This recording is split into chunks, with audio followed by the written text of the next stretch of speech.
Social media, pop culture, navigating adulthood. If any of these words sound like a good time to you, then you're in the right place. Welcome to the Zillennial Girl Talk podcast. I'm your host, Seriana, joined by my other host, Amanda, and we're here to talk all about social media gossip, pop culture talk, how the heck to navigate adulthood, and much more. If this interests you, keep on listening. Hi everyone, welcome back to Zillennial Girl Talk. It is your girl Seriana. As you can see, we're doing another solo episode this week. Amanda and I have just had really crazy schedules this past couple of weeks, so we figured a solo episode each week would be best for us, just so we can do the recording that we need and get our shit done. Okay, so today, it's been a week, honestly. It hasn't been too crazy of a week, but I've had a lot of stuff going on. I've had a lot of like schoolwork and homework, and I've had classes this week. I have class every other week, so having class right after work is draining just because I have an 8-hour work day, and then I come home and sit in class for almost 3 hours. So that's been pretty draining. But I'll start off with my song of the week. So this week I picked Use Somebody by Kings of Leon. It came up on my playlist the other day, and it just like brought me back to when I was younger, and I would jam out to that song. So yeah, it's a great song. It's a banger. Love it. So that's what I've been jamming out to this week. So I asked you all some questions on Instagram. So I'm going to start there on my topics first. I didn't get too many, so there won't be a lot of questions. And then I'm going to talk about school, how that's going, in my time management, because your girl's been going through it. I want to talk about the Met Gala outfits because I thought they were pretty interesting this year and kind of underwhelming. So we'll talk about that. And then the biggest thing I want to talk about is the disappearance of Gabby Petito. And if you haven't heard of the case, it's been all over TikTok, but we'll go more into that later on. So on Instagram, I asked y'all to just drop some questions. And so I got a couple. One of my friends asked me, what's the favorite part of having a podcast? And honestly, it's nice to have somebody to talk to like Amanda once a week and just like relax and not have to worry about everything else going on in the moment. So talking to Amanda and just like talking about things that aren't stressful to us is super nice. And then it's been a good experience. I think since starting it, I've broadened my pop culture horizons.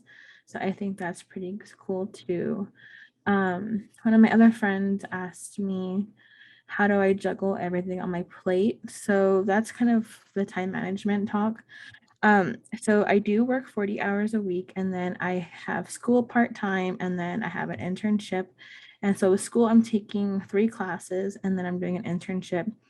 And like I said earlier, I have class every other week, and then I have a bunch of homework. And then for my internship, I have to clock 225 hours a semester. So it is a lot within a week. Like, that's about 16 hours a week that I have to spend on my internship. And the internship is kind of rigorous. It's like a seminar type class. So we like send seminars on Fridays, and we talk about disabilities and leadership and policy and all that, as one would do in that internship. And then along with that, there's like several books we have to read, and then there's several articles we have to read, and then there's assignments. Like this week I had to make a presentation on my discipline, which is social work, and then I had to also do 2 article readings, and then a presentation. Oh, I talked about the presentation, and an assignment on typical development. So it's just things like that are on a weekly basis. And so juggling all of that has been kind of hard because I've been known for putting too much on my plate. And I don't know, it's just I have to give myself some time to breathe. So I go to the gym, as you all know. This week I've been going at 4:30 in the morning every day, and I'm like, who is she? Like, never done that before. Well, I have done it before, but I haven't done it consecutively like this week before. And honestly, a girl's tired. Like, I'm in bed by like 10 or 11. I'm just like, I still got more shit to do, but your girl's tired. So it's honestly hard. But I I have my priorities in check. But I also like make sure to give myself some time for self-care, like the gym and like going out and stuff like that. But along with that, I got a question about how school going. So as some of y'all know, I am in grad school. I am in a master's of social work program. And so it's a 3-year program. I'm in my second year, and it's going pretty good. It is a lot. Like this year I started my internship, and then next year I have to do another internship and then get licensed, hopefully, fingers crossed. And it's a lot of schoolwork, it's a lot of reading, it's a lot of research. And some days I have my doubts, honestly. Like I feel like, oh, I'm not good enough. I'm not good enough to be a social worker. I'm not cut out to be in a program like this. But then I have to like step back and realize that everyone has those days where they feel like everybody has those days. Everybody makes mistakes. Okay, sorry. Um, everyone has those days where they feel like they're not fit for the program, and I think it's natural to happen just because there's so much work. And sometimes I feel like I'm not cut out for it. And so I just have to remember that I got into the program for a reason. They liked my application. I feel like I'm a very social person. I like to help people, especially children, and that's what I want to do. And so I just remember I have to just push through, suck it up basically, and just get through it. Next year, I do have to quit my full-time job and take 4 classes and my internship just because of that, of the commitment of that. And so that's kind of like what I'm seeing how I'm gonna deal with that financially, just because losing out on that income is kind of hard. But yeah, school's going pretty good. And another question one of my friends asked, how does it feel to be such a bad bitch? I don't know. I I honestly don't know. I don't see myself as one, but my friends say that I am. I don't know, I might cut this out. Um, but yeah, just feel like I just have my shit together sometimes, and sometimes I feel like my life's falling apart, which is like every other week. I'm always stressed, I'm always burnt out. So I don't know why they would think that, but my friends are the bad bitches. Y'all know who you are. But yeah, and then another question was, can my dog Maggie make an appearance? So I am gonna try to get her on camera and see if she will make an appearance. Okay, so Maggie didn't want to make an appearance. She wouldn't get in the camera as I wanted to, but I will insert a picture here or here, somewhere around here, of what Maggie looks like. She's known for wearing pink goggles, so I'll probably put in a picture of her wearing pink goggles. But yeah, that's pretty much it on the questions. Okay, so the next topic I want to talk about was the Met Gala. So the Met Gala was this past week, and there was a lot of different outfits that were very interesting. And then I felt like they were there were some that like missed the mark. And I'm a fashion expert. I have like the most basic sense of fashion and style, so I feel like I'm not one to judge. But we're just gonna go through a couple of celebrities and their outfits. My number one pick for the best outfit was, the Queen Billie Eilish. She had this beautiful gown, looked like she was in freaking Cinderella. And so the theme of the Met Gala was it was America. And so she portrayed Marilyn Monroe. As you all know, she was an icon. And so she styled her hair to look like her. She wore the infamous red lipstick and then had this beautiful gown by Oscar de la Renta.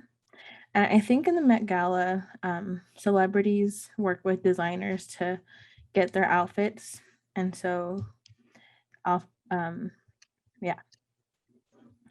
And then next we have ASAP Rocky. He's wearing like this blanket type jacket around him, and it looks honestly reminds me of Captain Crunch, like the berry ones, if you know what I'm talking about. But I'll post a picture here, and it just looks like he's wearing a blanket of Captain Crunch around him. So I don't get that. And then we have let's see, we have Kendall Jenner. She wore like this ear kind of dress that has stars all over it, so I guess that's America stars. Yeah, but I mean it was really pretty. Something I could never pull off, but she's Kendall Jenner, so she can.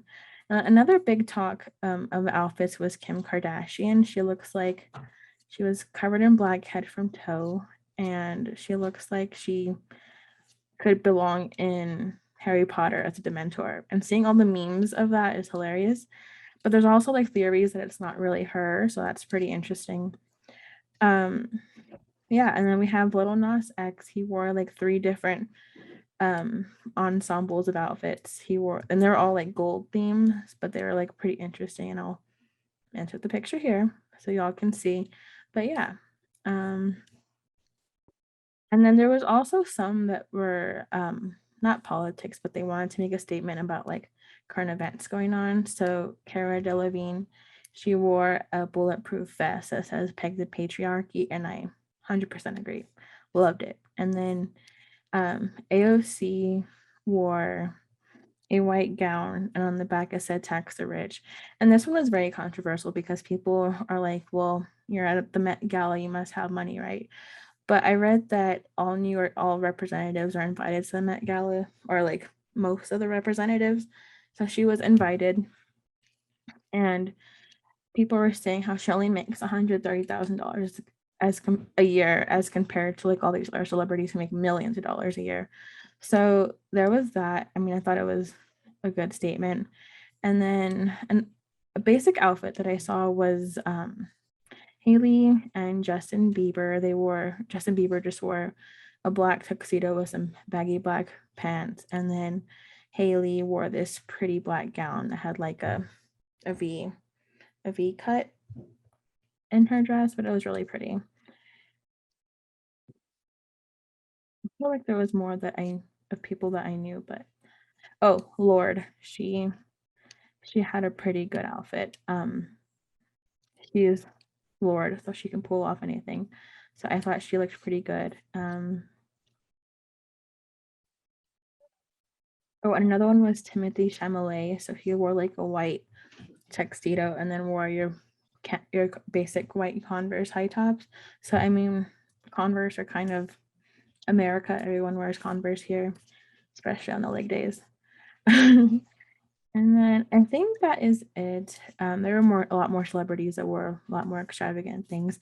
There was one that wore like a literal horse outfit, then I felt like that represented America pretty good because what's more America than wearing a horse head on you? But yeah, that was the Met Gala. I need to pause it. Okay, so we'll know. So the next topic I want to talk about, the one I was most excited to talk about because I love crime. I listen to Crime Junkie. I listen to a bunch of different crime podcasts, and I watched a bunch of different shows and just like mysteries. And so this one is about Gabby Petito. So she went on a cross country road trip with her boyfriend Brian Laundry, however you say it, back in July. They left July 2nd, and they left from Florida, and they were going to go cross country. And so as of a few days ago, she was reported missing. And so the timeline of it goes is that they left July 2nd, and then a month goes by, August 12th, and they're in Utah. And so they were in Moab, Utah, and then there was an altercation where her and the boyfriend or fiance got into like an argument. And then this is where it gets interesting because they do get pulled over, and so they get pulled over, and then there was reports of physical fight. And so the cop gets there, and you see in the body cam footage, there's like an hour body cam footage on this, that she's in distress, she's crying, and but you also the officer did state that there were like scratches and red marks on the boyfriend, so it was insinuating that she was hitting him, and then he was saying that he didn't hit her. So you see in the body cam footage that she's crying, and the officer like takes her away from the boyfriend and just talks to her, and he talks about separating them for the night just because they need some time alone, but they didn't want to press charges on each other because they were in love and that they're engaged and all that. And then so the officer believed that it didn't level he didn't believe the situation escalated to level of a domestic assault as much as there's more of a mental health aspect. And so throughout this whole trip, Gabby is basically just posting her travels on Instagram. She posts like really long, in-depth captions of like where she's been, and she has like a certain aesthetic, and I'll post like some of her pages here. And so there was a post, or I'm getting ahead of myself, sorry. So around August 25th is when Gabby's mom last heard from her. Wait, no, just kidding. Okay, so August 25th was Gabby's last known whereabouts, because she would always call her parents. She would always just stay in contact with him regardless of like where they were. She would always like try to find internet or access to internet to get in contact with her family, even though she was exploring all the time and off the grid. So they knew it wasn't uncommon for her to go off the grid for a few days. And then August 30th was the last communication they had. So there was a text sent to Gabby's mom from Gabby's phone that says, we're in Yosemite Park and we have no service. And right away, Gabby's mom felt like that wasn't Gabby, because it didn't talk like how um, Gabby normally would, or text. And so they thought that was kind of odd. And then we're up to September 1st, and the boyfriend, Brian Landry, comes back to Florida without his fiance. So it's like, how can you come cross country, leave on a cross country trip with your girlfriend or fiance, and then come back without her and not seem distressed? So yeah, so he drove the van back and she wasn't there. So September 11th, so last Saturday, is when the family reports Gabby missing. And right away the boyfriend lawyered up. So that's what I kind of find suspicious. Is like, if you had a missing fiance and then all of a sudden people start questioning and you lawyer up right away, it's just kind of sus.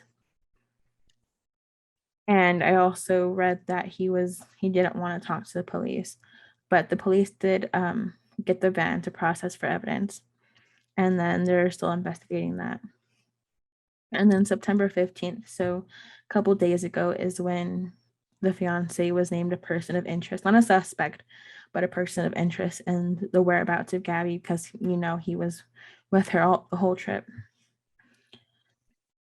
And then let's see. And then yesterday, or today, what's today? Oh, so yeah, today is when the body cam footage came out of the whole incident on August 12th. And also on August 12th, there was another murder around the same area of two girls that were engaged around the same area. And so where the girls worked is where Gabby and Brian had an argument at. So I've read that there could possibly be a link to that, just because it was too close in time. And so there's that link. So there was a body cam footage, and the footage is about an hour long. And then the way I found out about this case is that TikTok. So I've seen so many videos on this case on TikTok, and not really talked about in the news, but it's getting more attention on the news and media. But TikTok, there's so many videos of people like trying to figure out where Gabby is, just because it's so suspicious. Like, if your fiance is missing, yeah, let's come back cross country and just go home and act like nothing happened. Like, that's just a little suspicious. So I think the boyfriend was involved, if anything. But yeah, um, it's just very, very odd. And I mean,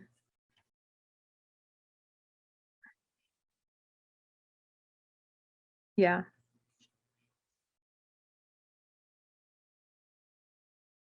And then I also read it took, where did I read it?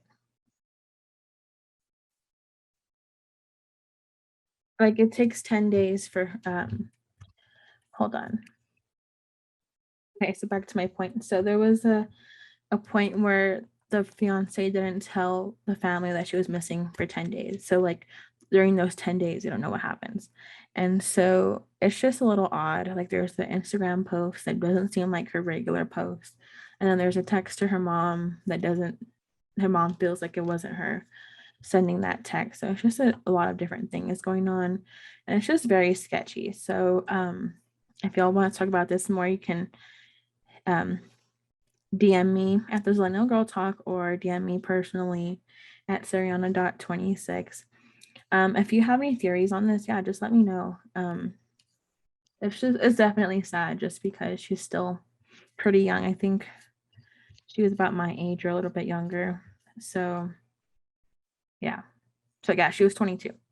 So yeah, just let me know. There are a lot of different TikToks on this and a lot of news reports about this. So if you want more information, you can look at those.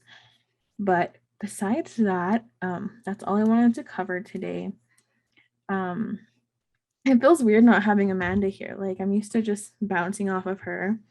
And I feel like she's used to like being on her own and having her own podcast because she has her separate podcast. So she's used to it. And I'm like, what do I do? So yeah, I just put some points together. This one's not the best. I'm sorry. Amanda, I love you. I miss you. Let's get back together next week, please, because this, I mean, it was fun, but it's better with my co-host. So yeah, that's it. I will talk to you guys next week. Bye.